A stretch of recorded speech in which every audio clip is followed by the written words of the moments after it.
Hi everybody, Tericho here. We just got a new Poppy Playtime video to theorize over, this one featuring Kissy Missy. Now there's actually loads of things you might have missed in this one. There's loads of little details, hidden secrets and things that I want to discuss in this one. So let's just get straight to it. Here's my analysis and my breakdown of Relocation.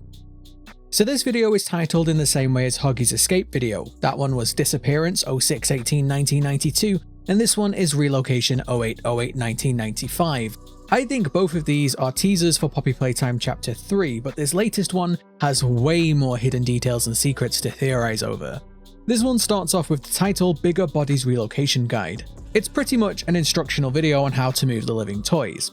The first interesting detail is the fact that the video is labelled as being tampered with by a third party and it's marked for destruction. I think the tampering is probably the red text, but we'll come on to that later. Also, the text below is both Russian and German, both basically meaning the same thing: stop viewing this tape. It's interesting that those languages were included though. This could mean that Playtime Co had facilities in other countries. We even got a clue to this in Chapter 2 where we found Russian on these boxes in the lower parts of the factory. The fact that these two countries were included though is very interesting, something that I might come back to in a future theory. This next part though is incredibly creepy. We see Kissy Missy is being held in complete darkness in storage, but what you might not have noticed is that you can actually see her moving in the dark. It's only when they turn the lights on that she stops moving and becomes deathly still. I actually think we got a massive clue to this in Chapter 2. We found out that Playtime Co were carrying out experiments on orphans. They were testing their reflexes, their memory, and so on.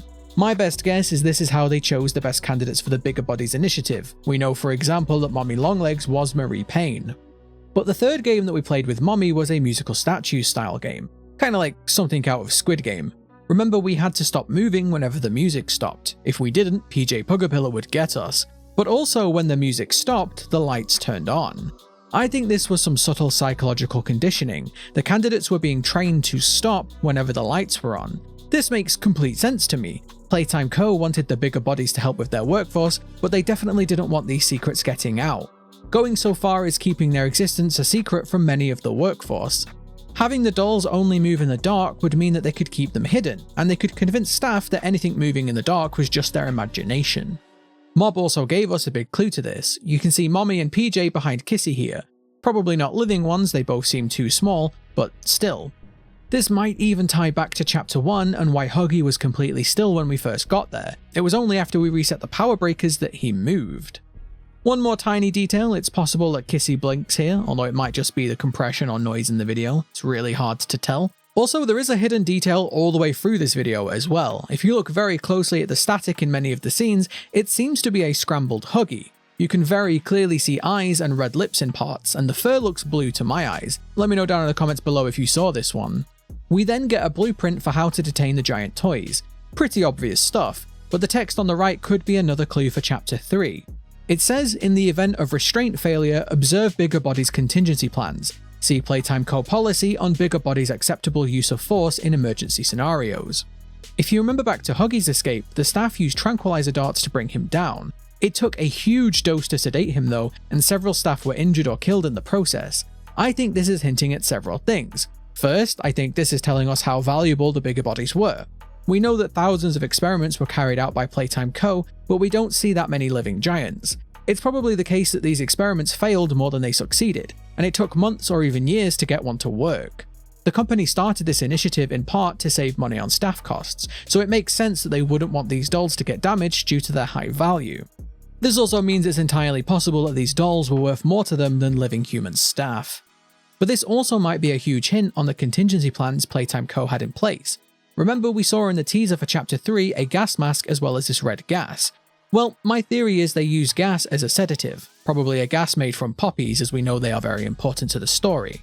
I've already theorized that the company used some sort of chemical to keep these dolls happy and sedated. It's possible that when it wears off, that is when the toys have their change in personality that we've seen in pretty much every living toy so far. We then see Kissy being loaded onto the train to be taken to Playcare, which we know is the orphan program set up by Elliot Ludwig. This of course is going to be the main location in Chapter 3, and this is why I think this teaser is in relation to that. I think this is pretty much confirming that we will see Kissy again in the next chapter. In step 4, the text changes to this ominous red. The text now seems to be encouraging the staff to free the giant Kissy Missy. This is very odd. Who is talking here? Well, it could be 1006 or it could be somebody else entirely. We know that some staff were not happy with how Playtime Co was being run. But how did they edit this tape and why? Did they really think that the staff would follow these instructions? But what you might not have considered is that this looks exactly like the death screens we get in the game. They are set up in almost the exact same way, although we still don't know who is instructing us or how. We get a close-up of the train cabin. This is the same train that we boarded at the end of chapter 2. It shows the puzzle we had to complete, which is interesting in itself. It seems a very convoluted way to start the engine, but it actually makes a lot of sense. We know Leith Pierre was very paranoid about security, and we know that the company would go to great lengths to keep the Bigger Bodies initiative a secret. I think these layers of security, the train code, the grab pack doors needing specific colours and so on, were a way to make sure that no one could get around the factory easily. This would stop intruders, but it could also be used to stop things from escaping, whether toys or humans. Probably the most significant part of this video though is the hidden text on the wall in the train tunnel. It reads, "The hour of joy is at hand." Now I actually think there is a lot to theorize over with this. First of all, the obvious, I think this is referring to the incident we learnt about in chapter 1, the incident that led to the downfall of the factory. Someone clearly planned this in advance, and it seems like 1006 had help, by whoever wrote this of course. But the wording here seems very odd. The hour of joy. Doesn't really seem all that joyful with people being murdered and all. Well, unless of course you think about it. We know that the Bigger Bodies initiative used orphans to create the living dolls. Children like toys. Children play with toys, and finally, children break toys. If you think about it, these living dolls were orphans but now have giant bodies. They might see the humans as their toys. Mommy Longlegs certainly seemed to play with us like we were a toy after all. But going back to the phrase, the hour of joy, I think this is a massive clue. We know that Elliot Ludwig had a vision to bring joy to children. Well, this could be confirmation that 1006 is Elliot Ludwig. In a sick and twisted way, 1006 might be trying to bring joy to those children who were turned into living dolls. After all, giving toys to children was his mission. So while not outright confirmation that 1006 is Ludwig, it definitely seems to be hinting that this downfall was at least inspired by him and his vision. We then see instructions to release the straps on Kissy. We cut to Kissy free, surrounded by dead staff, covered in blood, with screaming in the background.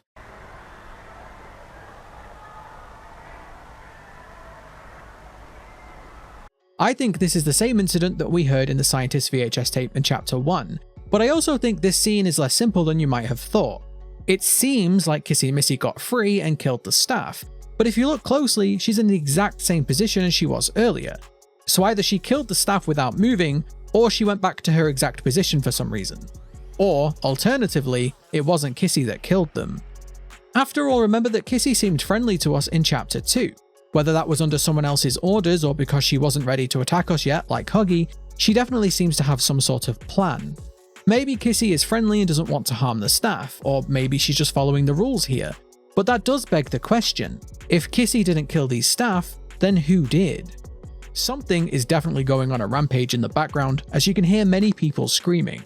I'm willing to bet that several giants ended up turning on the staff, or were released by 1006. Huggy for sure, but I would love to see which other ones, and I'm still on the fence about Kissy. After all, children can have very different personalities, some are much more friendly than others.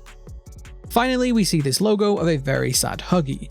This teardrop could be a reference to what some people think was a teardrop on Kissy's face in chapter 2.